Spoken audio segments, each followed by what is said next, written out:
Investigation continues. We're learning about who Officer Jewell was outside of his uniform. WESH 2's Christina Watkins continues our team coverage tonight live from the Edgewater Police Department, where that memorial there behind you continues to grow. Christina. Nancy and Jesse, it has been a very heavy afternoon. For the last several hours now, we've watched as people from all across Volusia County came here to Edgewater to pay their respects to not only this small, tight-knit police department, but also to Officer Jewell's family. And you can see just how they are paying tribute by placing flowers right on top of his police cruiser. One of the people we saw today was Officer Jewell's 17-year-old son.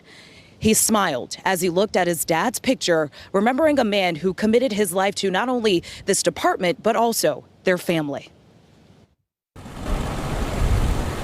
In a solemn moment filled with heavy grief, members of the Edgewater Police Department gathered outside the station Tuesday as Officer David Jewell's SUV arrived for one final time. One by one, they placed flowers on top of his patrol car next to his picture, honoring a man described as kind, selfless, and caring, a light during a dark day. He was truly a great police officer and a better person. He was the individual that would smile every morning. He was that cordial guy. Interim City Manager Joe Mahoney was the police chief in 2023, swearing in Jewell to become an officer.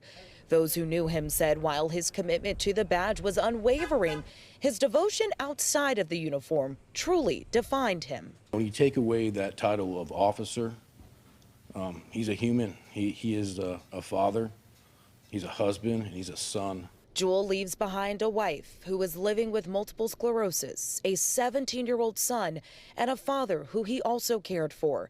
Those in the community say they cannot believe a senseless act of violence ended the life of a man who was a gem, a jewel to many. To Mrs. Jewell and his children, I can't even imagine the heartbreak that they're experiencing.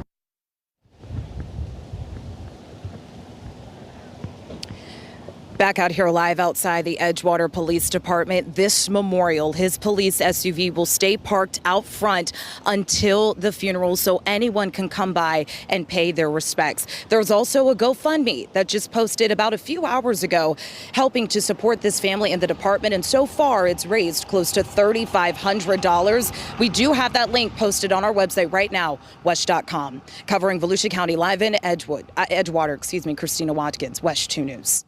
All right, Christina, thank you. Now, this shooting comes just over a year since Central Florida's last law enforcement tragedy. In August of 2024, Lake County Deputy Bradley Lake was one of several deputies ambushed after going inside a home. Investigators say Julie Sulpizio lured the deputies into her home, where her husband and children opened fire. Link died and deputies Stefano Gargano and Harold Howell were hurt. Investigators think Sulpizio's husband and adult children then took their own lives. A court found Sulpizio incompetent to stand trial. WESH 2 News was the only station to bring you updates on the air regarding the murder of David Jewell and Eduardo Machado's court appearance this afternoon. Stay with us on air and online as we continue covering this investigation.